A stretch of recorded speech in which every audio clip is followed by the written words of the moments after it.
Isang magandang umaga po sa bawat isa. Okay.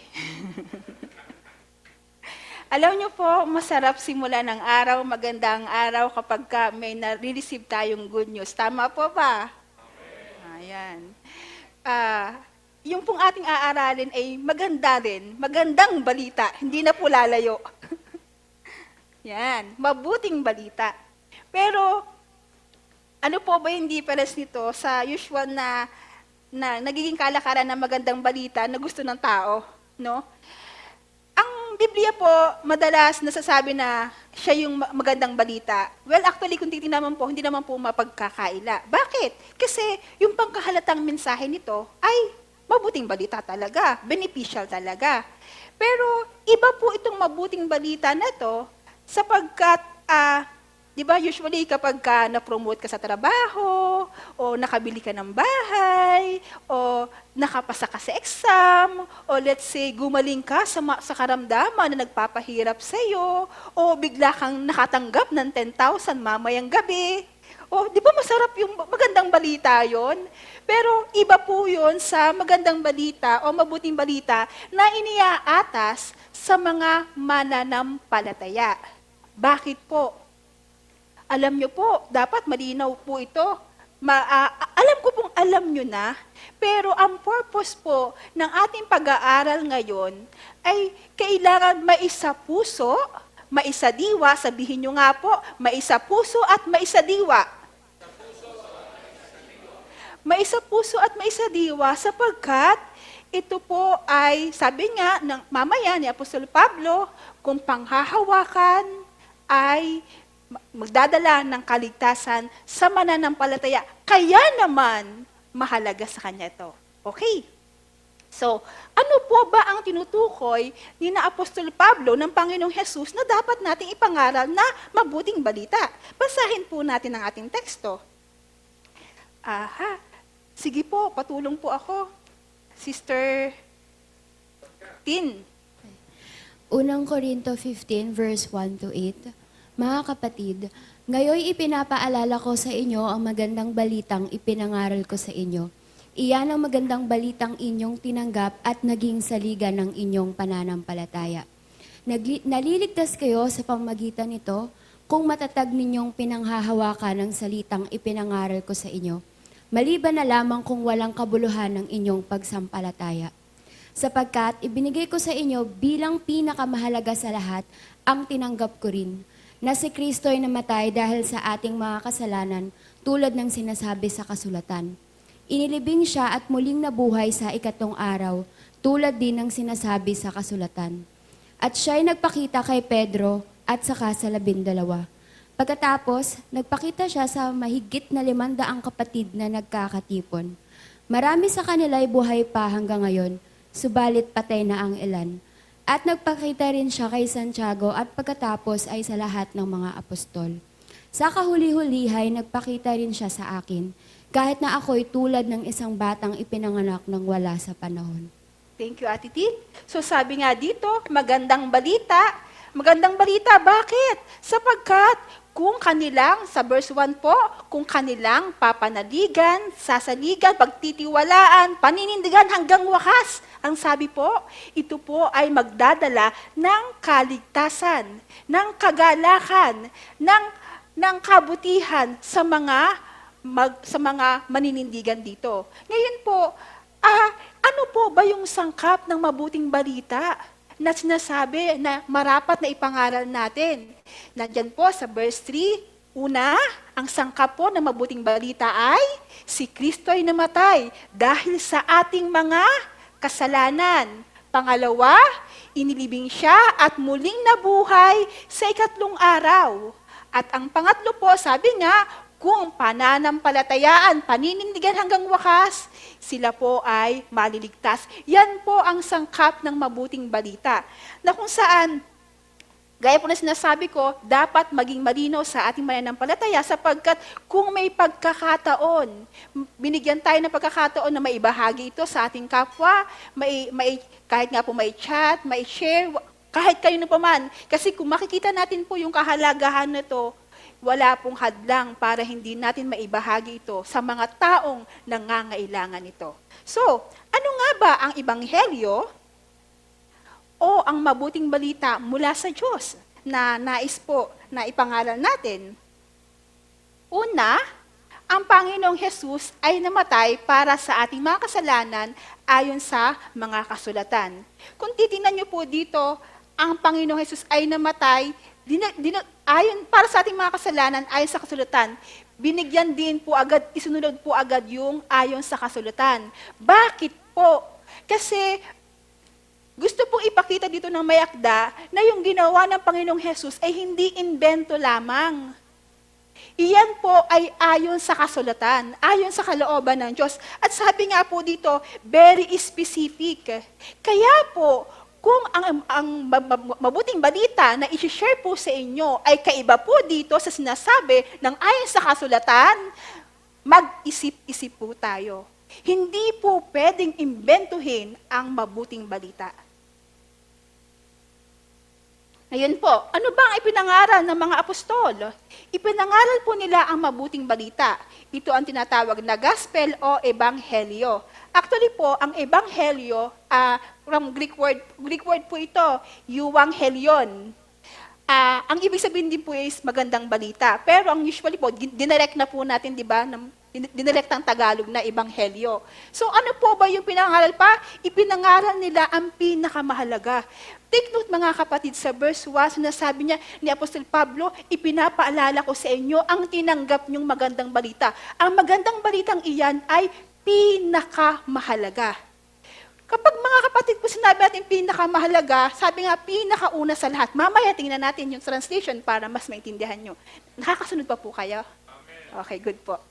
So, pangatlo po, ipinangaral nila ang pag-aalay ng buhay, ang kamatayan ng Panginoong Hesus, ang kalutasan mula sa Diyos na naging pagkakasala at pagkakautang ng tao sa Diyos ayon sa nasusulat. Gaya po na sinabi ko kanina, tingnan po natin yung sa lexicon, no? Sabi sa NASB, "For I delivered to you as of first importance." First, chief, pinakamahalaga, una sa lahat. When we say pinakamahalaga, una sa lahat, kung titingnan po natin dito, kung paano tinitingnan ni Apostol Pablo yung mabuting balitang tinanggap nila, ay hindi basta-basta.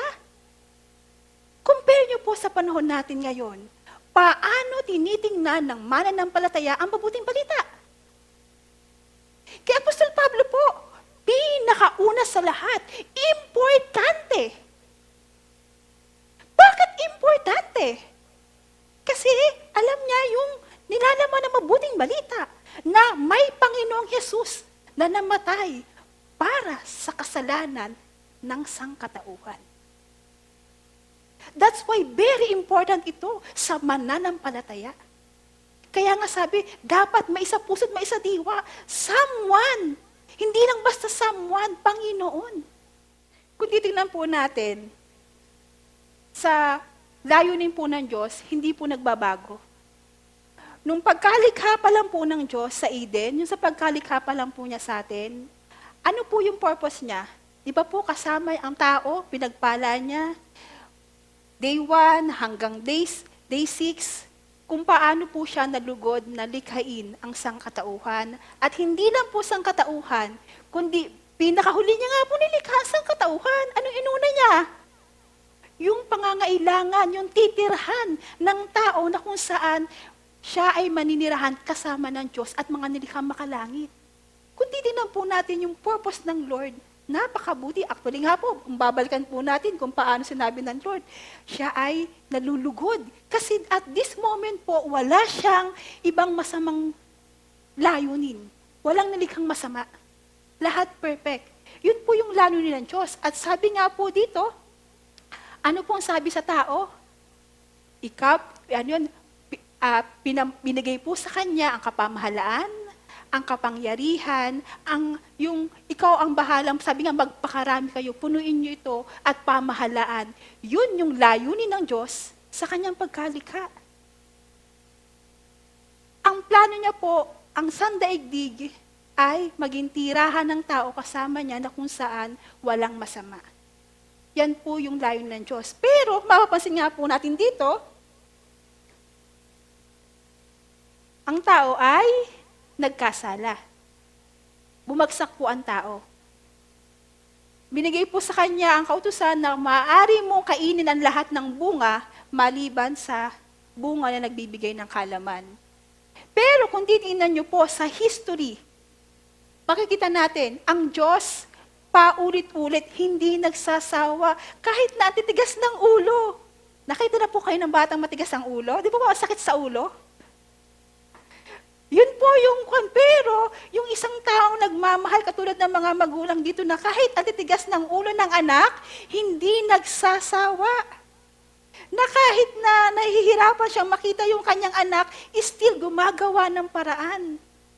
Kung ang tao po ay ganun, how much more yung love ng Lord. Kaya nga po, kung mapapansin po natin dito, ang Diyos ay tinuruan niya ang tao na makabalik muli. At paano po makabalik muli? Tinuruan po silang maghandog. At sa paghahandog po, bakit po kailangan maghandog? Naunawaan po ng mga taong ito na sila ay nagkasala sa harap ng Diyos. Yun po minsan ang mahirap sa mga mananampalataya. Kaya hindi napapahalagahan yung kabutihan ng Diyos. Bakit? Minsan, hindi nila na-appreciate yung kabutihan na yun sapagkat hindi nila naunawaan na nagkasala tayo sa Diyos. May utang tayo sa Diyos. Kaya nga po tayo po ay tinubos ng Panginoong Hesus eh. Kasi may utang tayong kasalanan. Hindi po tayo sa dyablo may kasalanan ha. Take note po ha. Wala kayong utang sa dyablo, bahala kayo. May utang tayo kanino? Sa Diyos. Bakit tayo may utang? Dahil nagkasala tayo. Naranasan niyo na po ba umutang? Siguro kung ang utang natin ay 5 piso lamang, okay na yan, maliit lang naman. Okay lang kahit. Pero alam niyo po ba, kapag yung 5 pisong iyon sa pinagkakautangan mo, ay malaki na sa kanya. Ewan ko ba, kahit na sa iyo wala yun, pero sa pinagkakautangan mo, masama ng tingin. Itong taong to, hindi mapagkakatiwalaan. Lalo na kapag 1,000 o milyon yung utang. Ay nako, anong ginagawa kapag 1,000 na? Magbabaranggaya na. Pag hindi ka pa nakuha sa pakausapan, anong ginagawa na? Nagdi-demand letter na. Gusto niyo pa ba yung ganon? Alam niyo po, ang mabuting balita, yan po yung pinaka-demand letter ng Panginoon sa atin, na ba? Baka kala niyo po, binabaliwala. Ang problema, sabi natin, okay na ako. Nananampalataya naman ako, kinikilala ko naman ang Panginoong Yesus. Hindi ako, safe na ako. Ang tanong, yung mga mahal natin sa buhay, kamusta sila? Gusto ba natin silang mapahamak? Babahala kayo sumagot. So, sabi po dito, babalikan ko lang po, no, ipinangaral nila ang pag-aari ng Panginoong Yesus, ang kamatayan ng Panginoon, na kung saan kalutasan, ito po kasi solusyon ng Diyos. Solusyon para makabayad sa kautangan. Kasi hindi po kaya ng tao magbayad. Pwede bang magpakabuti? Maaaring magpakabuti. Pwede bang magtrabaho? Maaari. Pero ang tanong, is that enough para mabayaran yung utang ng tao? Kung kanino po tayo umutang, doon po tayo accountable. Tama po. At kung anong hinihingi ng bayad ng inutangan natin, yun ang kailangan, tama po. Or else, kahit sabihin mong magsisilbi ako sa iyo, pero hindi naman yun ang kabayaran na hinihingi sa iyo, it's useless, tama po. Okay, nakakasunod pa kayo. So, sabi po dito, pagkakaatong ng tao sa Diyos ayon sa nasusulat. Ano po sinasabi na ayon sa nasusulat? They're referring to Old Testament. Kasi at this moment naman, di ba po, bagong tipan to, so hindi pa nasusulat. Pero, gaya po ng sinasabi ko, mga kapatid, hindi pwedeng basta imbentuhin yung mabuting balita. At hindi rin pwede sabihin, sabi ng taong to, ganto-ganto. Anong reference? Tayo bilang mananampalataya, may reference po tayo. Sa Old Testament, sabi nga po, iyan po ay nasusulat. At hindi lang po basta nasusulat ng kung sino pa man. Iyan po ay kapahayagan mula sa Diyos. Okay. So, Tingnan po natin. Sabi dito, ayon sa kasulatan. Sige, pahipasuyo ako. Ayon sa kasulatan, Hebreo 11 verse 1 to 40. Dahil sa pananampalataya sa Diyos, si Abel ay nag-alay ng mas mabuting handog kaysa sa inihandog ni Cain.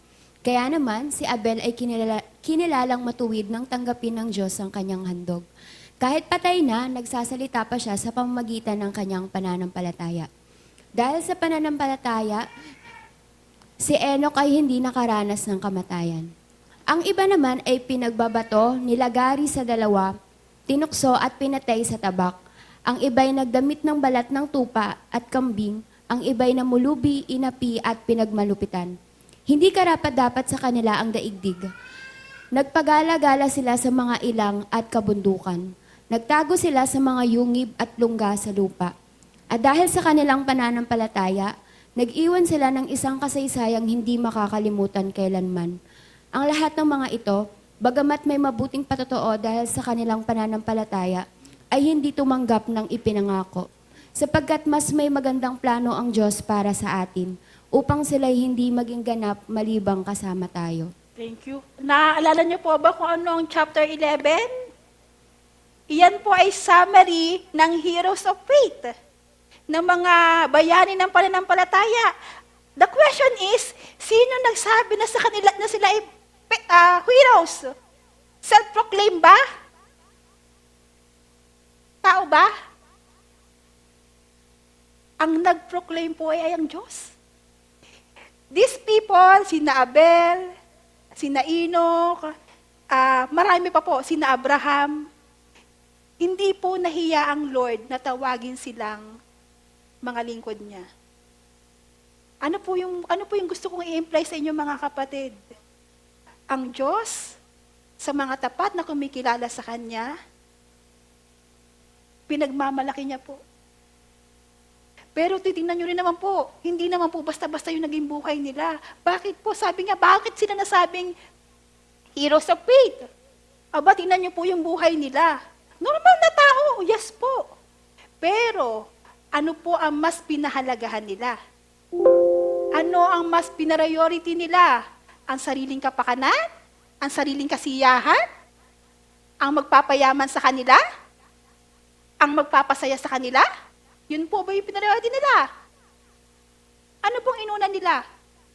Ang pagsunod sa kalooban ng Diyos. Kaya nga po kung titingnan po natin dito, mapapakwan tayo. Ano ba ang pinagkakabalhan nating mananampalataya? Ano ba ang mas inuuna natin? Nakapag-Bible study ba? At may nakasabay na lakaran, ano uunahin natin? Kapag Bible study ba, sasabihin natin na, ano ba kakaaral lang ng Sunday, mag-aaral na naman. Kaka-Sunday lang, magsa-Sunday na naman. Dito po, makita natin na ipinaglaban nila ang kanilang pananampalataya. Kahit na po sila ay nahihirapan, mahirap ba sumunod sa Diyos? Yes! Mga kapatid, kapag may nangaral po sa inyo na manampalataya ka lang sa Panginoon, ligtas ka na, at hayahay ka na, ipagpatawad nyo po. Sariling version niya yon. Kasi ang nakarinig ng mabuting balita ay nakaunawa na hindi lang siya napatawad at naligtas. Kinikilala niya sa buhay niya na siya ay para sa Diyos na. Kasi tinubos na siya. Nagets niyo po ako? Na hindi para lang mapapatawad ako, okay na, free na ako, I can do anything. Hindi po yun ang purpose ng Lord. Ang purpose ng Lord, why He died on the sin, is for us to live for Him. Iwanan na ang makasalanang pamumuhay. Bakit? Eh kung gagawin po natin na magpapatuloy lang tayo, anong purpose? Para sinasabi lang natin na sayang yung ginawa ng Panginoong Jesus. At tignan niyo po dito, dahil sa pinili nila, ano pong ginagawa sa kanila? Masarap ba yung buhay nila? Hindi po, sabi sa verse 37. Pinagbabato lang naman sila. Naranasan niyo pong batuhin ng chalk? Eto po, batuhin eh. Pinagbabato kung bato kaya talaga. Nilagari sa dalawa. Maipit nga lang po ng konti. Aray! ito po, nilagari. Akala po natin parang okay na nakakatawa. Pero kapag nakita po natin ang senaryo na something na kahindik-hindik po to. Tinukso, pinatay sa tabak. Ang iba'y nagdamit ng balat ng tupa, kambing, ang iba'y namulubi, inapi. Pinahirapan po talaga. Pero sabi nga po, ano po sabi sa verse 38? Hindi karapat-dapat sa kanila ang daigdig. Paano hindi karapat-dapat sa kanila ang daigdig? Eh, di ba nilikha mo naman, Lord, yung coin? Bakit hindi karapat-dapat? Pinapakita lang po dito na kahit na parang out of place po sila. When you say out of place, parang wala ka sa lugar. Ang mga sila po, parang out of place. Bakit? Kasi yung kalakalan ng mundo, kasiyahan, mga personal, pang sariling kapakanan, sila po, giniba po nila yon. Nagtiis po sila, nagsakripisyo po sila. Bakit po? Anong meron sa kanila at nagawa nila yon? Anong meron sa kanila? Alam niyo po ano? Pananampalataya sa Diyos. Nagtiis sila dahil kinikilala nila yung pangako ng Diyos. Sabi nga, at dahil sa kanilang pananampalataya, nag-iwan sila ng isang kasaysayang hindi makakalimutan kailanman. Ang lahat ng mga ito, bagamat may mabuting patotoo, dahil sa kanilang pananampalataya, ay hindi tumanggap ng pinangako. Sad! Bakit?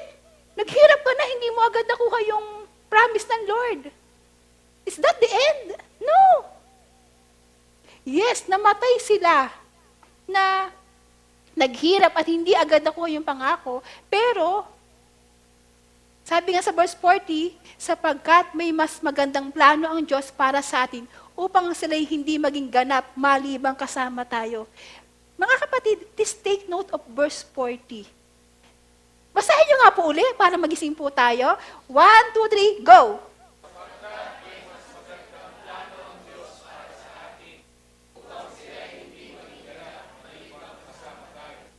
Okay po.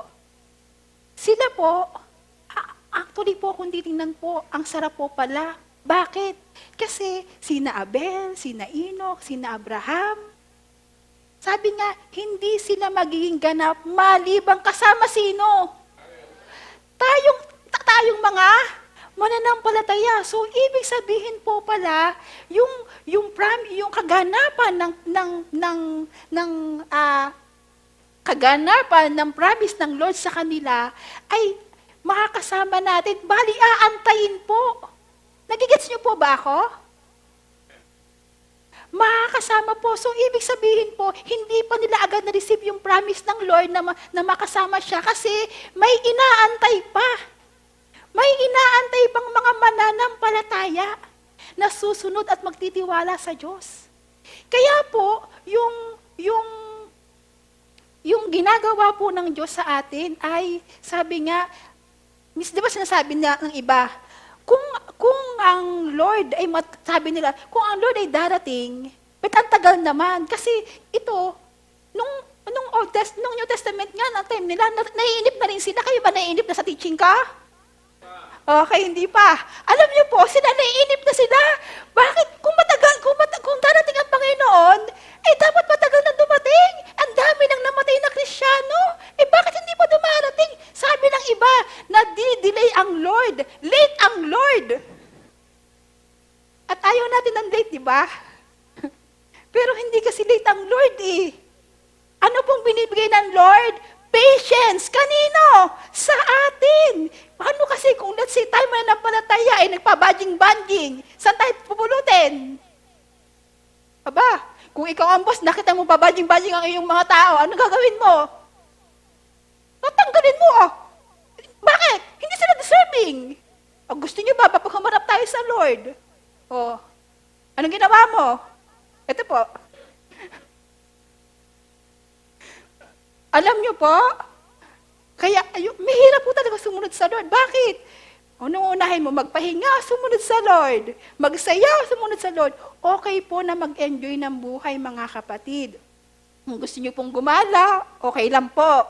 Kung gusto niyo pong kumain ng masarap, okay lang po. But, mga kapatid ha, lahat ng sobra at hindi pag-una sa Diyos, dun po napapahamak. Ang word po, very attractive. Sa totoo lang po, kapag nasanay kang mamasyal, lagi mo na magiging itinerary, mamasyal. Pag nasanay ka ng magganto, magiging ganto ng hanapin niyo po. Ay, naku po, try niyo po kumain ng masarap.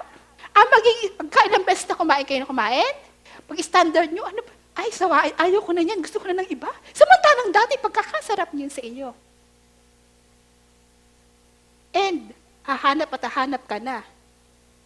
Kaya po, kailangan maging maingat tayo, mga mananampalataya. Baka kasi, nasobrahan na po tayo, inaiba na yung focus natin. Alam niyo po ba si Dimas? Kilala niyo si Dimas?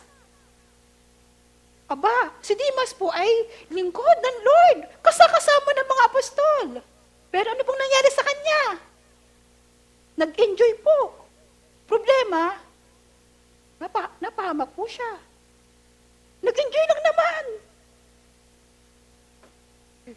Mahirap po pag sobrang enjoy. Kaya kailangan pong maibalik sa layunin. At kaya nga po, yun po ang problema eh.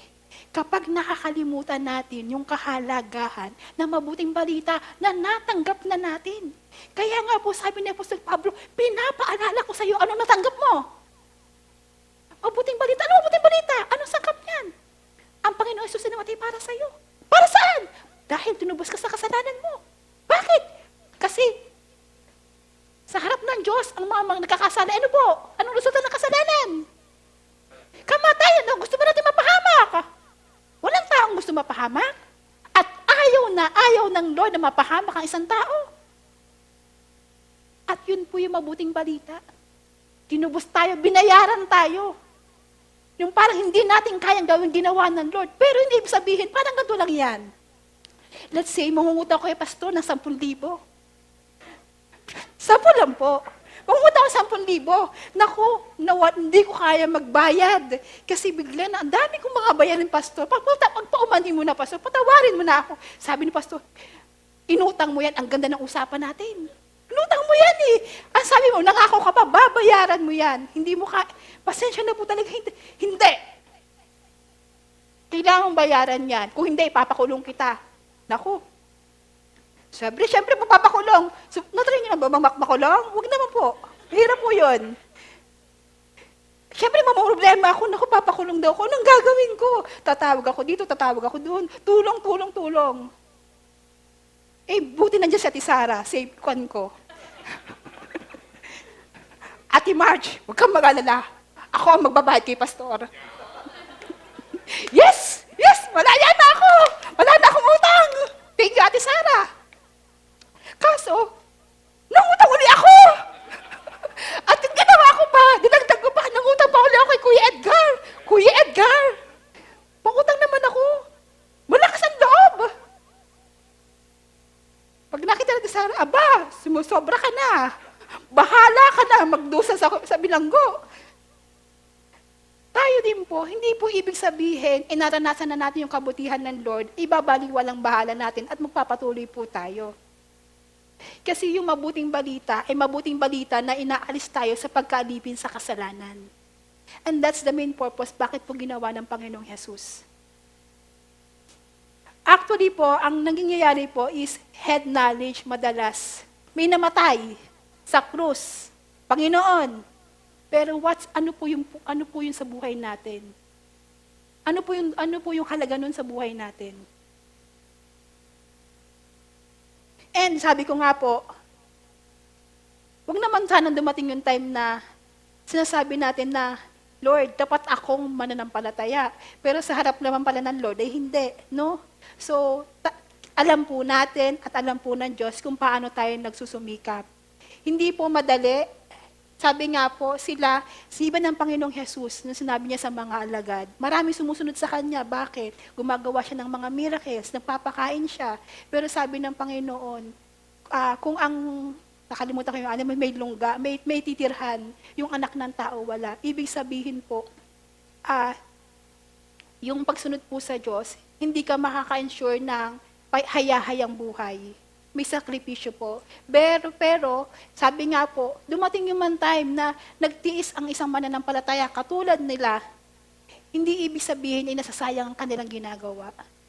Hindi nasasayang ang kanilang effort, ang pagtsatsaga, ang paggastos. Minsan, kaya nga po sinasabi mga mananampalataya, hindi po siya nabubuhay para sa sarili niya, para sa Diyos. Kaya naman natututo siyang magsakripisyo at hindi niya tinitingnan yung reward ng Lord. Dito, sabi to say mga kapatid, yes, God is good, God is so generous, God is so, yung hindi ka niya pababayaan. Pero yung kaganapan talaga ng promise ng Lord, pagdating po ng panahon na kung saan maging ganap ang lahat ng kasama niya na talaga. Classic example po, let's say, sabihin ko po na bibigyan ko ng lote si ate Nanette. Ate Nanette, bibigyan kita ng lote, saan mo gusto? Sa Tagaytay? Oh, yan. Pag sinabi ko kung bibigyan ko siya ng lote, maaaring matuwa siya. Pero hindi niya pa totally mapanghahawakan yun kasi wala pa sa kanya ang title at wala pa siya doon. Mas maaring maging masaya lang siya, pero yung kaganapan ng kasiyahan talaga ay pag nandun na siya at na-enjoy na niya yun. So sa atin po, sana po, bagamat alam po natin, pero mas panghawakan po. Kaya nga po ang sabi ni Apostol Pablo kanina, kung paninindigan nyo lamang yung inyong natanggap. Ang problema po, dahil po sa attractive nga po yung kalakaran ng mundo, kapag ang isang Kristiyano ay hindi pinanindigan, hindi pinahalagaan, sabihin nyo nga po, hindi pinahalagahan. Kapag hindi pinahalagaan ng isang mananampalataya, maaari po siyang mag-segue. So sabi po dito, ayon sa kasulatan, next po, sa Galatia 3:7-9, sige, Tabeya, pasuyo. Galatia 3, verse 7-9, kung gayon, maliwanag na ang mga nananalig sa Diyos, ang mga tunay na anak ni Abraham. Bago pa ito nangyari, ay pinahayag na ng kasulatan na pawawalang sala ng Diyos ang mga hintil sa pamamagitan ng pananampalataya. Ang magandang balitang ito ay ipinahayag na kay Abraham. Sa pamamagitan mo'y pagpapalain ang lahat ng bansa, kaya naman pagpapalain ang mga sumasampalataya, tulad ni Abraham na sumasampalataya. Alam niyo po kung sinong kausap dito ni Apostol Pablo? Mga katunggaling Hudyo. Itong mga Hudyong ito, ayaw nilang manimpalataya sa Panginoong Jesus. Pero sinasabi po dito ng Apostol na maliwanag na ang mga nananalig sa Diyos ang tunay na anak ni Abraham. Kung paano kung sino yung tunay na anak ni Abraham ay hindi lang basta bilang anak kasi mga Hudyo po, so lahi, no?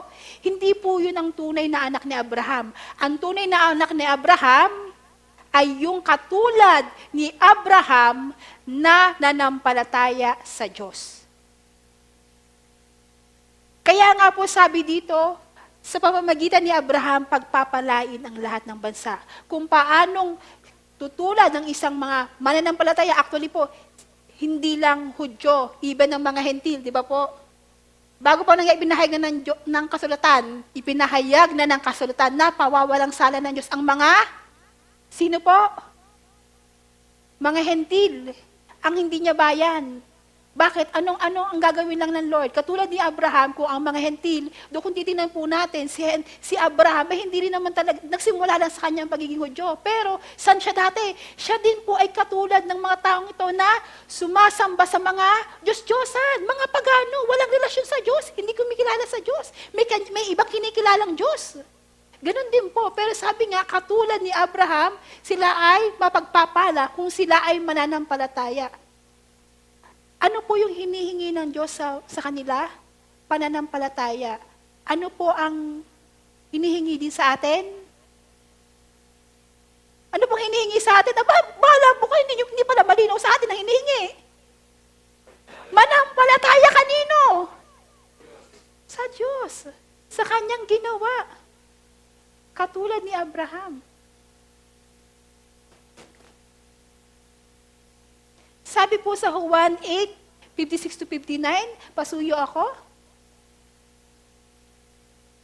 Sound check. Verse 56, natuwa ang inyong amang si Abraham nang malaman niyang makikita niya ang araw ng aking pagdating. Nakita nga niya ito at siya'y nagalak. Dahil dito'y sinabi sa kanya ng mga Hudyo, wala ka pang 50 taong gulang, paano mo masasabing nakita mo na si Abraham? Sumagot si Jesus, pakatandaan ninyo, bago pa ipinanganak si Abraham, ako ay ako na. Nagsidampot sila ng bato upang siya'y batuhin, ngunit nagtago si Jesus at lumabas ng templo. Okay. Sabi po dito, si Abraham, nakita na daw niya ang Panginoon. Eh, paano nangyari yun? Eh, sino bang nauna? Si Abraham o ang Panginoong Jesus?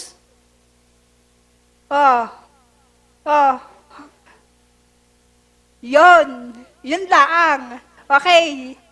Mahirap po kasi kapag hindi natin babalik. Sabi dito, natuwa yung ama si Abraham nang malaman niya, makita niya ang araw na aking pagdating. Nakita niya nga ito na siya'y nagalak.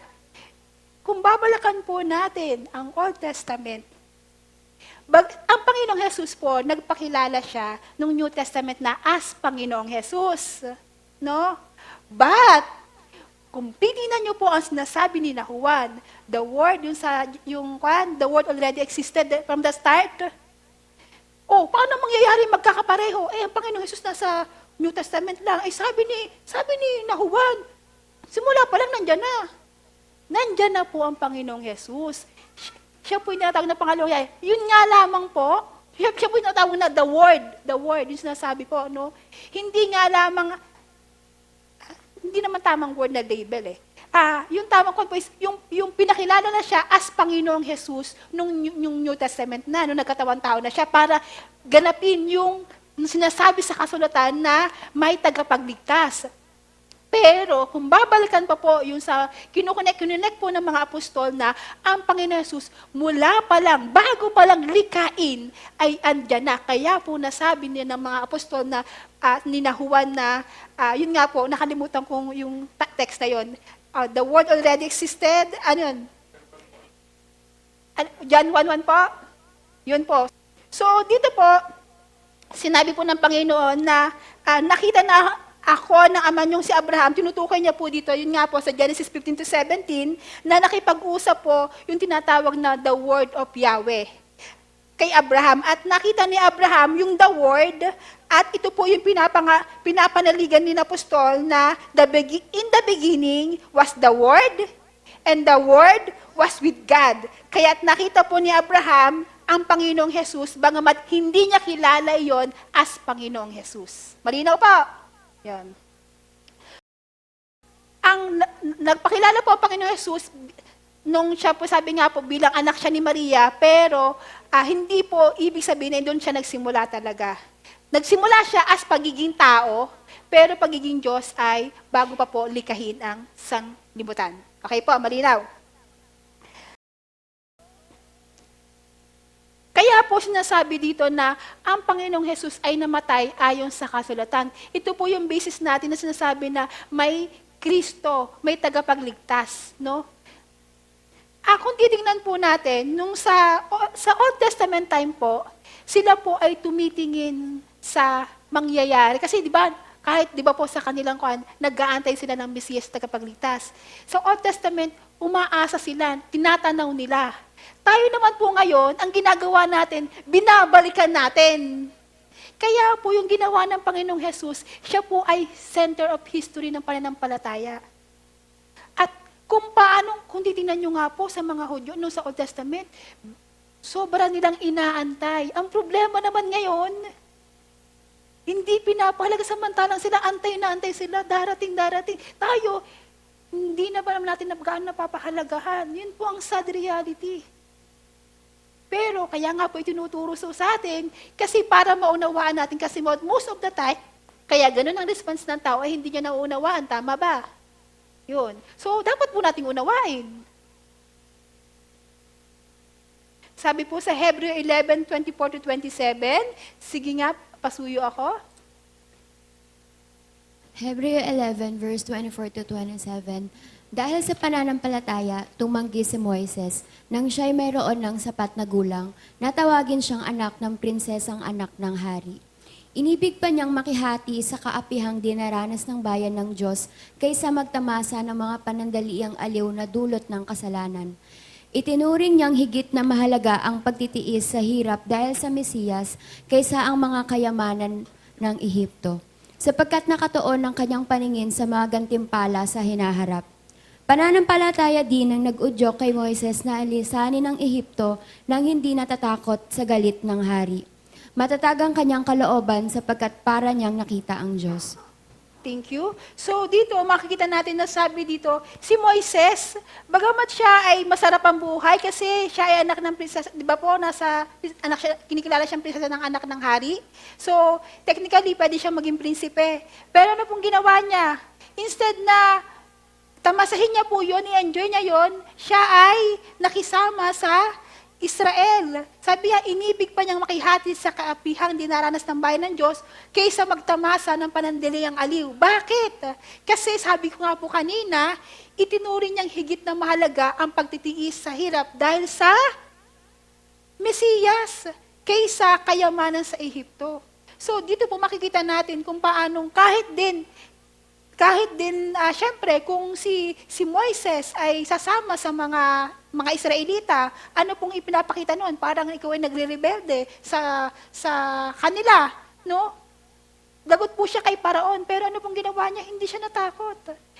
At dahil doon, syempre, kung ikaw ay rallying symbol siya, pinaalis siya. Pinatapon siya sa Midian. Pero alam niyo po ba, hindi lang siya, nung dinadala po sa Midian, 40 years siya, 40 years siyang tinuruan ng Diyos. 40 years siya dun sa Ehipto, tinuruan siya, so medyo matanda na rin po yun, no? Pero 40 years din siya sa Midian na kung saan tinuruan siya ng Lord bago siya ipadala sa Egypt uli at para i-rescue ang bayang Israel. So, makikita po natin dito na yung pananampalataya. Akala natin na ang pananampalataya ay ng New Testament lamang. Hindi po. Ang pananampalataya ay Old Testament time pa. O sige, balik po tayo sa ating kwano. Bagamat yung pananampalataya ay na-introduce ng time ng Panginoong Jesus, pero sina Adam, sina Noah, yung istorya po nila, tinuro na po sa kanilang pananampalataya. Paano nangyari yun? Dahil nga po, naunawaan nila na sila ay nagkasala, anong kailangan gawin? Sila ay maghandog. So, yung sinabi po ng Lord na yun, yung iutos sa kanya, sila po ay sumunod. Yun po yung ginawa po nila, para hindi man direct, pero yun po ay kinikilalang pananampalataya na sa Panginoong Jesus. And, dito po, yung mga, sabi natin, yung mga hentil, tayo pong hindi bayan ng Israel, ay, sabi nga, katulad po ng mga Hudyo, kung tayo po ay mananampalataya sa Panginoong Jesus, tayo po ay makakasama sa layunin niya na maisagana po na makasama niya sa new heaven and new earth. Take note mga kapatid, di ba po maganda yung mundo, kahit na minsan magulo. Pero, hindi po yan yung plano talaga ng Diyos kasi corrupted na po yung mundo. Kailangan pong tupukin. Kailangan pong baguhin ng Diyos. So, sa bandang huli po, dun po magsasama-sama ang lahat ng mga ginanap ng Diyos. Kaya po, yun po yung dapat yung ating tinitingnan. So, una, ano ang ebanghelyo o ang mabuting balita mula sa Diyos? Una, ang Panginoong Jesus ay namatay para sa ating mga kasalanan ayon sa kasulatan. Pangalawa naman po, ang Panginoong Jesus ay muling binuhay ng 3 araw ayon sa kasulatan. Dito po makikita natin na yung ginawa po ng Panginoong Jesus, hindi lang basta siya namatay. Siya po ay muling nabuhay. At iyon po yung panghahawakan ng bawat mananampalataya. Kaya nga po, sa totoo lang po, kung ang isang Kristiyano, di ba po, nahihirapan, minsan sa pagsunod sa Diyos, minsan pag nawawala ng sobrang nahihirapan na sinasabi niya sa Lord, Lord, kunin mo na ako, pagod na ako eh. Naranasan niyo na po yan? Bahala kayo. Pero kung isang Kristiyano po na talagang umaasa sa Lord at pag dumarating yung time na sobrang nahihirapan siya, nasasaktan na siya na, Lord, napapagod na ako, kunin mo na ako. Alam niyo po, Kung tatanungin po ang Lord sa isang tapat na Kristiyano, alam niya kasi yung pain. Makakala niyo po, hindi nararamdaman ng Lord yung pain ng tao. Alam niya yan. At kung tunay niya po tayong lingkod, sabi nga, gusto niya, alsin na tayo niya dito, maranasan natin yung muling pagkabuhay, yung makasama siya. Kasi dun po yung kaganapan, yun yung talagang enjoyment natin, fulfillment. Pero habang nandito pa lamang, kailangan panaligan natin yun. Bakit mahalaga na panaligan po natin na ang Panginoong Hesus ay muling nabuhay? Kasi kung hindi nabuhay ang Panginoong Hesus, ano mangyayari sa atin? Wala tayong aasahan. Nagets niyo pa ako? So, hindi lang po tayo titingin dito na parang pag namatay tayo, ay wala na. Meron pa pong buhay na nag-aantay sa atin. So, ano po ang pinangaral ng mga apostol? Nauna nang inihula ang muling pagkabuhay mula sa libingan ng Panginoong Hesus. Basahin po natin itong text para meron po tayong reference. Sabi dito, sa Gawa 2:25-27, gaya na sinabi ni David tungkol sa kanya, nakita ko ang Panginoon na lagi kong kasama, hindi ako matitinag sapagkat kapiling ko siya. Dahil dito, natuwa ang puso ko at ang mga salita ko'y napuno ng galak at ang katawan ko'y mananatiling may pag-asa sapagkat ang kaluluwa ko'y di mo pinabayaan sa daigdig ng mga patay at hindi mo hayaang makaranas ng pagkabulok ang iyong banal na lingkod. So dito po sinasabi ni Apostol Pablo na kung saan yung kung paano si David sa Old Testament, no, nakita na niya. Hindi man natin masasabi kung talaga nakita o pangitain, pero nasabi niya po yung kanyang lingkod na kung saan ay hindi mapapabayaan sa daigdig ng mga patay, sa Hades. Hindi makakaranas ng pagkabulok. Hindi po nakaranas ng pagkabulok ang Panginoong Hesus. Bakit? Kasi hindi na po siya tao eh. Siya po ay Diyos. At yung 3 days niya po sa daigdig ng mga patay ay sapat na. Sapat na para bayaran ang lahat ng kasalanan. Kaya po, sinasabi ng Panginoong Yesus na dapat pinapahalagahan natin to. At yun nga lamang po, may mga gumagaya na kung saan, sad to say, hindi po dapat gayahin. Hindi po sinasabi ng Lord na gayahin nyo na magpakapako kayo sa krus. Hindi po yun ang hinihingi. Ang hinihingi po ng Diyos ay panampalatayanan yung ginawa niya ngayon sapagkat yun ay sapat na. Sabihin nyo nga po, sapat na. O, sapat na ba ng pagtuturo natin? Bahala po kayo. Konti na lang. Pero alam niyo po mga kapatid, ang target natin dito, kung sapat na yung kaalaman natin, anong gagawin natin? Ano ina-expect pag may alam na tayo? Uupo lang tayo o wala tayong gagawin? Kayo pong bahala. Kahulugan sa atin ng muling pagkabuhay. So, ano nga ba yung kahulugan? Sige nga, isang pabasa ako. Bea, please. Chapter 1, verse 1-4. Mula kay Pablo na isang lingkod ni Kristo Jesus, tinawag upang maging apostol at hinirang upang mangaral ng magandang balita ng Diyos, ang magandang balitang ito na ipinangako niya noong una pa man sa pamamagitan ng mga propeta at sinasabi sa mga banal na kasulatan, ay tungkol sa kanyang anak, ang ating Panginoong Hesukristo. Tungkol sa kanyang pagiging tao, siya'y ipinanganak mula sa lahi ni David, subalit tungkol sa kanyang pagkadiyos, pinatunayan ng banal na Espiritu na siya ay anak ng Diyos, sa pamamagitan ng isang makapangyarihang gawa, ang kanyang muling pagkabuhay. Thank you. So malinaw po sinasabi ha, yung pinapangaral po, itinuturo po ngayon ay hindi imbento ha. At sabi po, ang magandang balitang ito sa verse 2 ay ipinangako na noon pa man.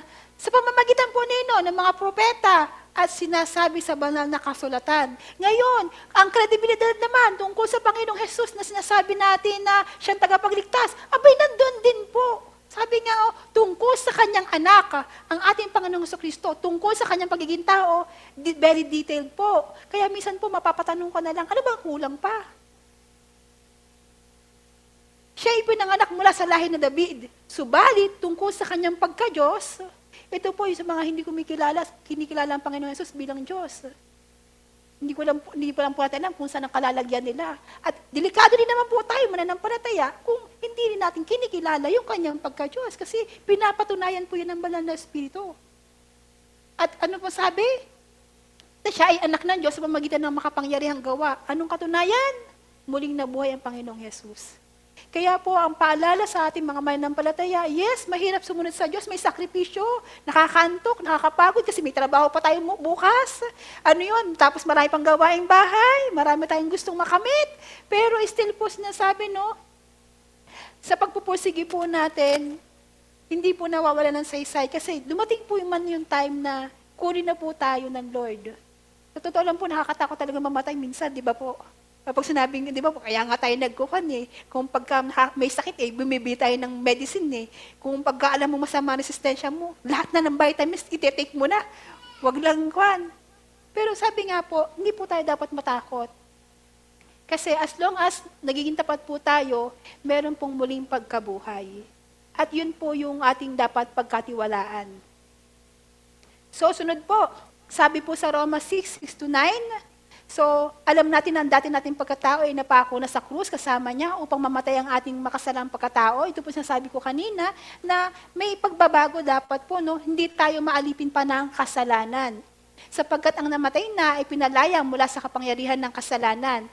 Kung tayo namatay ng kasama ni Kristo, naniniwala tayong ano po ang pinananampalatayaan ni Apostol Pablo? Naniniwala tayong mabubuhay rin tayong kasama niya. Alam nating si Kristo ay namuling binuhay, ay hindi namuling namamatay. Wala nang kapangyarihan sa kanya ang kamatayan. Yun po yung katotohanan na dapat nating laging isa puso at isa diwa. Na kahit na naghihirap tayong sumunod sa Panginoon, kahit hindi man natin ma-enjoy yung mga na-enjoy ng iba, pero sumusunod naman po tayo, alam natin na hindi po masasayang yung ginagawa natin. So, pangatlo and last, ano ba ang Ebanghelyo o mabuting balita? Ang Panginoong Jesus ang tanging daan tungo sa ikaliligtas ng mga mananampalataya. So, balikan lang po natin yung verse 1. Sabi nga dito, pinapaalala ko sa inyo ang magandang balitang ito. Kung ito po'y tinanggap na nila, at ang sabi, kung pinapaniwalaan nyo talaga, kung tinanggap nyo na hindi nyo lang basta tinanggap, kundi pinagkatiwalaan nyo talaga, ano pong sinasabi sa kanila? Panghawakan nyo hanggang wakas, kasi yan ang magdadala sa inyo ng kaligtasan. Ano po ang pinangalan ng mga apostol? Nananawagan ng Diyos na magbalik loob na ang lahat. Alam mo, ang Lord namatay para sa kasalanan ng tao, pero siya ay hindi namatay ng pangkano, siya ay muli nabuhay, at ginawa iyon para maibalik muli ang tao sa Diyos. Ngayon, ano pong panawagan? Panawagan na magbalik loob ang tao sa pamamagitan ng ginawa ng Panginoong Jesus. At iniaatas po na dahil ganon, yun ang solusyon ng Diyos, ano na po pong gagawin? Ipangaral sa lahat ng mga bansa o mga tao ang mabuting balita. Yan po natin itong text. Sabi sa Gawa 17:24-31, sapagkat tayo mga anak ng Diyos, huwag nating akalain na ang kanyang pagka-Diyos ay may lalarawan ng ginto, pilak o bato na pawang likha ng isip at gawa ng kamay ng tao. Sabi sa verse 30, mga kapatid, tingnan niyo po, sa mga nagdaang panahon ay pinalampas ng Diyos ang di pagkilala sa kanya ng mga tao. Ngunit ngayon ay inuutos niya sa lahat ng tao sa bawat lugar na magsisit sa talikuran ng kanilang masamang pamumuhay. Sapagkat ano pong meron? Itinakda na niya ang araw ng paghukom sa sanlibutan.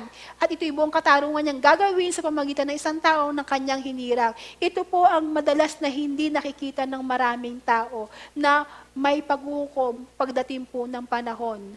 At kung paano po ito pinatunayan po ito nang muli niyang binuhay ang taong yun. At ang tinutukoy po dito ay ang Panginoong Yesus. So, kailangan iniaatas po ang pagbabalik loob ng lahat ng tao. Bakit po ito itinuturo? Sapagkat kung paano po natin papanghawakan at pananaligan ito, ay magdidepende rin po kung may iba, pasusunod po natin itong pag-atas na makatulong tayo, maging kamanggagawa. Sabihin nyo nga po, kamanggagawa. Ang isa pong nailigtas na ng Panginoon ay hindi po siya nabubuhay para sa sarili, kundi siya po ay nabubuhay na para sa Diyos. At itinuturing po siyang kamanggagawa. Kamanggagawa para kung paano po tayo ay mapatawad at may inaasahan na muling pagkabuhay kasama ng Panginoong Yesus, yung mga makikinig, yung mga masisharean po natin, yung mga tatanggap, ay makasama din po natin pagdating ng panahon. Yun po yung layunin, no? Ano po ang pinangaral po nila? Pinangaral po nila, niatas na ipangaral sa lahat ng bansa o mga tao ang mabuting balita. So, alam ko po, memorize nyo na po ito sa Matthew 28, sinabi ng Panginoong Jesus, ibinigay na sa akin ang lahat ng kapangyarihan sa langit at sa lupa. Bakit, magiging question po natin, binigay? Bakit po binigay? Kung babalikan po natin yung po, no, naiwala po ng tao yung kapangyarihan na kung saan, di ba sabi ng Lord, magpakarami kayo, punuin nyo, pamalaan nyo yan. Pero dahil nagkasala ang tao, naiwala niya ang tao, nahiwalay sa Diyos. Ngayon, ibinalik po ng Panginoong Jesus. So yung kapangyarihan po yun ay ibinalik sa Kanya at sabi nga, kailangan po na maibabalik kung sila po ay hahayo at mananampalataya ang mga tao. At kung yung dating nawalang kapangyarihan, dating kalagayan sa Diyos ay maibalik po. Nagets niyo po ako? Kailangan niyo po akong mag-gets. Malapit na po tayong matapos. So, yun po. Sa Marcos 16:15-16, at sinabi na sa kanila, humayo kayo sa buong mundo at ipangaral ang magandang balita sa lahat ng tao. Mga kapatid, sorry po ha, ito, alam na natin. Tinuruan na po tayo ng samkap tungkol sa mabuting balita. The next question is, ano ang gagawin natin? Parang ikaw, nag-aral ka na, pinagtapos ka ng pag-aaral. Tapos ng college, ano ine-expect sa'yo? Ikaw ba'y tatambay o maghahanap ng trabaho? Sa atin din po, pinaunawa po sa atin ang mabuting balita. Nasa atin na po. Iniatas po sa atin ang tungkulin ang gagawin natin. Tatago natin. Alam niyo po ba, kung babalikan po natin yung kaharian ng Diyos, kung paano i-describe ng mga apostol, kung paano tinuro ng Panginoong Jesus sa talinghaga niya, ang kaharian ng Diyos ay parang perlas na kung saan yung isang manlalakbay, nung nakita niya yung kahalagahan na to, ipinagbili niya lang ang lahat. At ano po, para bumalik lang doon at kuhanin yung perlas na yun. Ganun napakahalaga yung mabuting balita. Ngayon po, paano natin pinapahalagahan? Kayo po ang makakapagsagot niyan. Hindi ko po kaya sagutin ng inyong sarili. Tayo po sa harap ng Diyos. Pero meron po tayong tungkulin. Humayo, ipangaral. Ang tanong, magandang balita ba ito sa atin? Kapag hindi magandang balita, hindi nyo ipapangaral. Sinasabi ko po sa inyo. Kasi walang saysay eh. Pero di ba pag mabuti sa atin, maganda sa atin, hindi tayo mapakalik. Wow, Ate Bea, mamaya, meron akong makiklaim.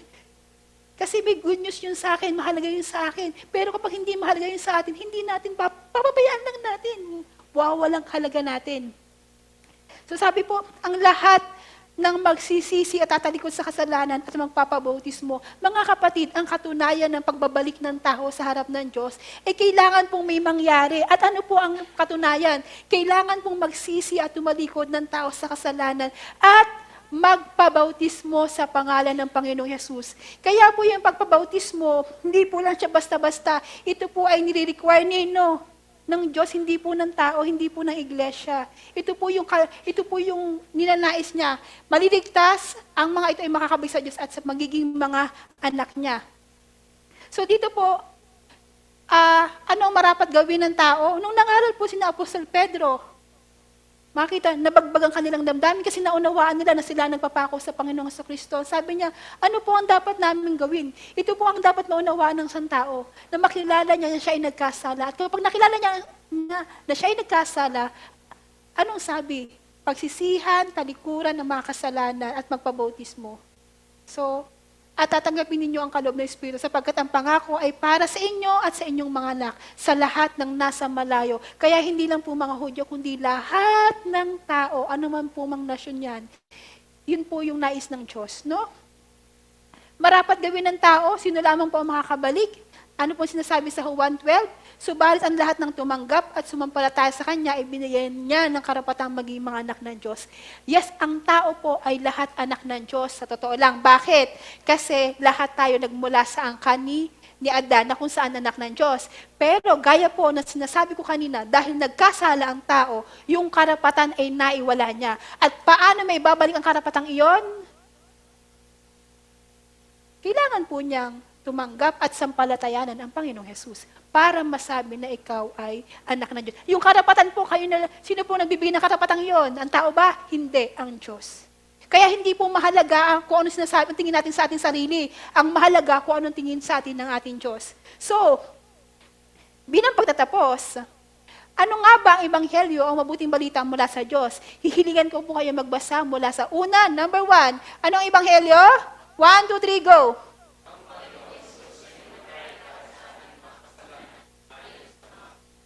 Number 2,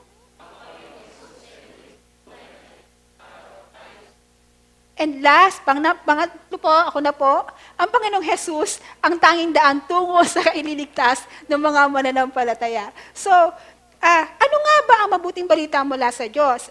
Una, sa pamagitan ng Panginoong Jesus, ng pag-aalay niya ng kanyang buhay para sa atin, ng kanyang kamatayan at muling pagkabuhay, tinubos na tayo sa ating pagkakautang sa Diyos dahil sa kasalanan.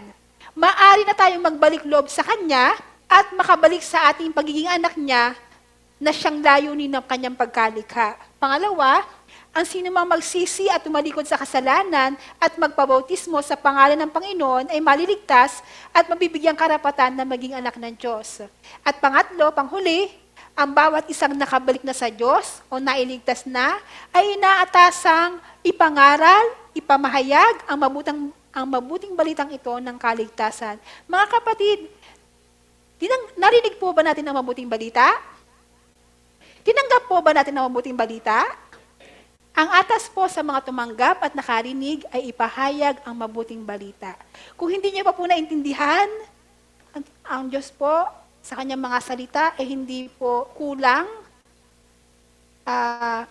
Ninanais din po na tayo magsaliksik at alamin pa, kilalanin pa sapagkat kung papanghawakan nga po natin, papanindigan natin to, ito po ang tunay na magdadala ng kaligtasan, kagalakan, at sabi nga, higit sa maaari nating hingin pa habang tayo nandito po. Magandang umaga po mga kapatid.